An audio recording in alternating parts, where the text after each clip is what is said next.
Crime continues at alarming rates across the country, which is plaguing communities, pushing policing efforts to their limits, and for some officers being heavily criticized. Anti-police sentiment certainly is something that we've been reporting here on NewsNation. Let's look at Milwaukee, Wisconsin, though. The city of over 500,000 people recording 131 homicides so far this year. That's 37 more than the same time last year. The Milwaukee Journal-Sentinel breaking down the data even more. The majority of those killed, 40%, were under the age 30, almost all due to gun violence. And it's only July. Joining me this morning, Captain Timothy Gauerke of the Milwaukee Police Department Homicide Division. Captain Gauerke, thanks for being with us. Thank you for having me. I appreciate it. You know, in your years of policing, obviously we're seeing crime surge in so many communities, including your own. What would you say are the top reasons? I'd say kind of a breakdown in family structure and a lack of social controls. People aren't having the positive influences they had in days past. And so they're finding influences on the street and things that are not productive. And they're going with those social groups that are kind of leading to some of this chaos. You know, and it's interesting because a lot of people don't even bring up home on the table when it comes to policing. It seems as though the responsibility is squarely within police departments and government. But you can't solve all of these problems by yourselves. But what has your department been able to address?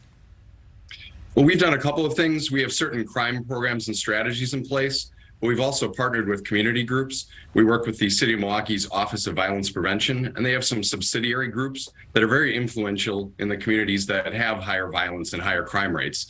And we use those people that have a lot of credibility on the street, and they speak with young people, and they meet with the youth, and they try to influence them and get ahead of these destructive behaviors before they really become a problem, and try to stop that cycle and the influence.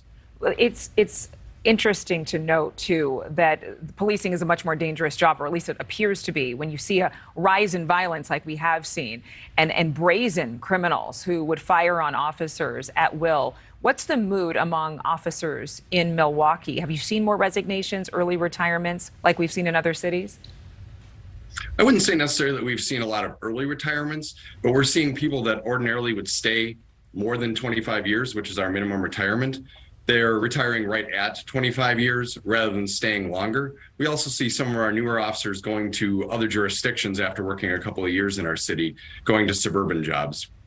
Rather than work in the city. What kind of support are you getting from the community? I would be remiss if I didn't bring up the shooting of Dante Wright last year, an officer there using her gun instead of a taser in that incident that was highly reported on. Is the community highly critical at this moment, suspicious, cynical? What would you describe your neighborhood like? I think our community is more supportive than people would like to believe.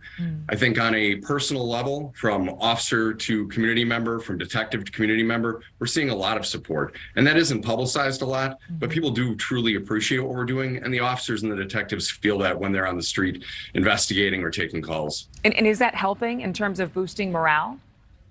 It absolutely is. A couple of years ago, we know that morale was very low, and the community support and suspicion of police was high, community support was low, but things have improved.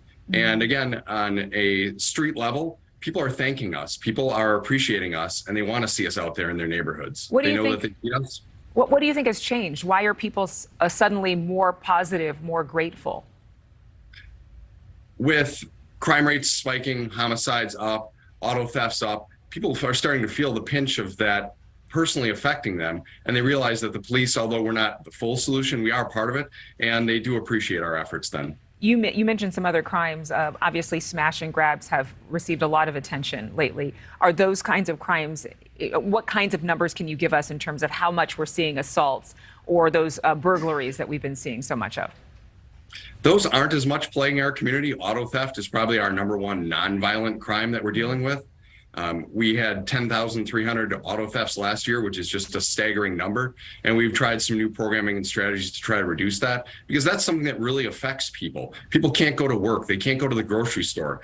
Although it's a property crime on paper, it's something that really affects people. And then that turns into other things like reckless driving, which causes violent car accidents, death, vehicular accidents that cause death.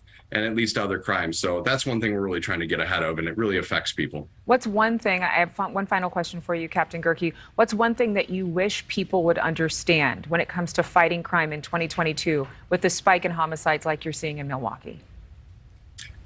That people need to talk to their friends and neighbors and the youth, and they need to show them that violence is not the answer to everything, and that settling petty disputes with a gun is just not the answer. And I think community members, clergy, and school need to influence the youth to teach them that.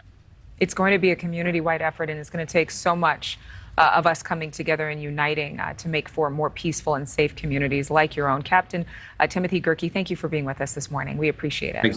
Thanks for having me. Thank you for watching. Go to newsnationnow.com to find NewsNation on your television provider. And don't forget to click the red subscribe button below to get more of NewsNation's fact-driven, unbiased coverage.